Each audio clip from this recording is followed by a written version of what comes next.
तुकाराम महाराजांच्या पादुका मंदिरामध्ये आलेल्या आहेत। पादुकांची पूजा झालेली आहे आणि दर्शन घेण्यासाठी या ठिकाणी सुनेत्रा पवार आलेल्या आहेत। आपण जर बघितलं तर ही परंपरा आहे। आपण जर बघितलं तर सुनेत्राताई आपल्यावर। ताई, तुम्ही आता दर्शन घेतलंय, दरवर्षी तुम्ही मंदिरात येत असतात, काय सांगता? दरवर्षी मी गेले अनेक वर्ष, जवळजवळ 15 वर्षापेक्षा जास्त वर्ष झाली मी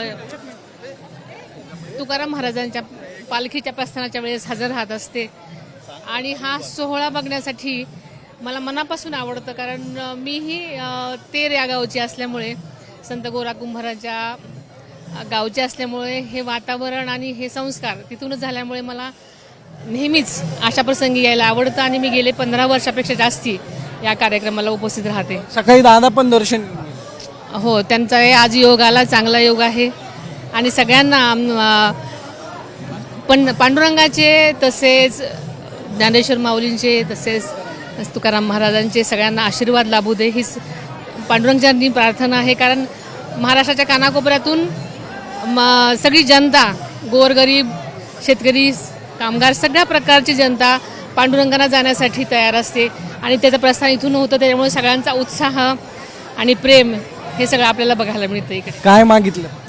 नेहमीप्रमाणेच सगळ्यांना सुखी ठेव।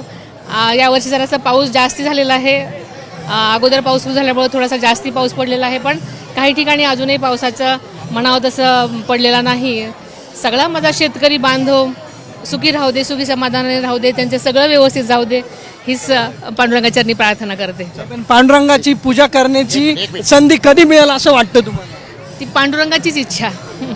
नक्की आपण जर बघितलं तर पांडुरंगाची इच्छा आहे, कधी संधी मिळेल असं या ठिकाणी ताईंनी सांगितलेलं आहे आणि ताई जे आहेत ते या ठिकाणी तुळस घेताना आपल्याला पाहायला मिळतात। कॅमेरामन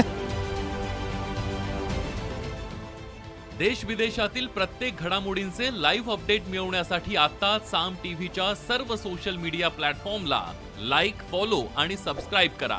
तसंच सर्व नोटिफिकेशनसाठी बेल आयकॉन प्रेस करायला विसरू नका।